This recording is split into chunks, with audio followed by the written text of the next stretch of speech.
Bonjour tout le monde. Alors, la semaine dernière, je vous parlais du lien important qui existe entre le bonheur et la santé, qui était tiré là, du livre de Sean Anker, qui est un psychologue de psychologie positive de l'Université Harvard, qui s'appelle The Happiness Advantage.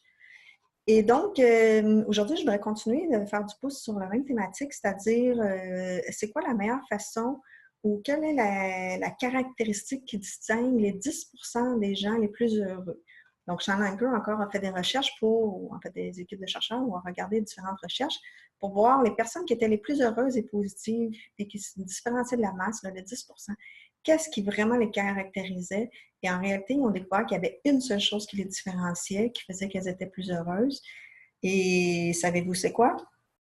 Eh bien, c'est un réseau social tissé serré, donc c'est nos relations humaines. Puis, on va dire le réseau humain, OK? Parce que réseau social, je me suis aperçue là, en mettant dans mes affiches tout ça que les gens, finalement, aujourd'hui, on a un peu déformé le mot réseau social, puis on pense à Facebook et compagnie, donc le nombre de likes d'amis qu'on a sur notre réseau social. Et en réalité, ce qu'on parle ici, c'est vraiment là, d'une connexion humaine avec un autre être humain, donc une relation interpersonnelle. Donc, il y a vraiment des statistiques assez percutantes, et là, je vais les lire, donc je vais regarder là ailleurs parce que je ne veux juste pas vous induire en erreur. Donc, par exemple, quelqu'un qui souffre d'un manque de contact social peut ajouter jusqu'à 30 points sur sa pression artérielle, donc c'est vraiment significatif. Aussi, on a regardé, là, par exemple, après une crise cardiaque, les gens qui avaient un soutien social vraiment serré avaient 3 fois plus de chances de survie dans les 6 mois qui suivaient l'arrêt cardiaque. Et aussi, les gens qui ont une chirurgie pour un cancer du sein et qui ont un groupe de soutien par la suite ont 2 fois plus de chances de survie de leur cancer. Et finalement, dans quelque chose un peu moins dramatique, les gens qui ont une relation difficile avec leur supérieur, puis on a fait une étude là, sur une durée de 15 ans, avaient 30% plus de chances de souffrir d'une maladie coronarienne après 15 ans, donc que celles qui avaient des bonnes relations avec leur supérieur. Donc, ça nous porte à réfléchir à nos relations, avec qui on s'entoure, de qui on s'entoure, pour vraiment avoir un effet sur notre santé. Alors, pourquoi les émotions? Pourquoi, souvent les gens se disent, OK, c'est bien beau, mais pourquoi? Qu'est-ce que ça a comme effet? En fait, c'est que tout ça, ça a un effet sur la chimie de notre cerveau, puis ça nous permet à notre corps ou à notre cerveau de sécréter des hormones de bien-être, la dopamine, la sérotonine, l'ocytocine.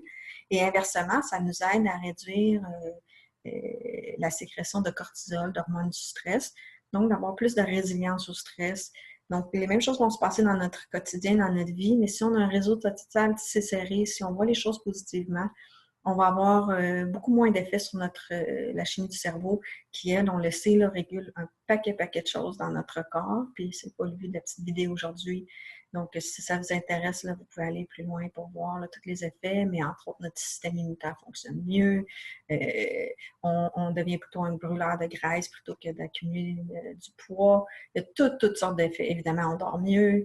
Et c'est un cercle vicieux. Plus on est heureux, plus on a un effet sur les gens autour de nous qui, eux aussi, sont plus heureux. Et donc, c'est ce qu'on appelle en anglais le ripple effect. Donc, plus, exemple, on le voit très bien là, dans les équipes de travail, plus les gens sont heureux, bien, plus les gens autour sont heureux, plus la productivité augmente. Alors, je vous invite là, à prendre le temps cette semaine d'appeler un ami avec qui vous n'avez pas parlé depuis longtemps, à peut-être faire un souper, faire quelque chose vraiment socialement avec des gens qui vous tiennent à cœur. Donc, prendre le temps. Je vous mets un défi cette semaine, puis je vous invite à le partager là, sur la page Facebook, ce que vous avez fait, de faire une action en fonction de vous rapprocher des gens de votre entourage, que vous dites « Oh, il me semble, ça fait très longtemps que je me dis que je devrais l'appeler, je ne l'ai pas fait. » Donc, de faire une action cette semaine pour se reconnecter avec quelqu'un que vous appréciez beaucoup et que vous voulez passer un petit peu de temps avec. Alors, j'espère que la vidéo vous a plu et je vous remercie. Au revoir.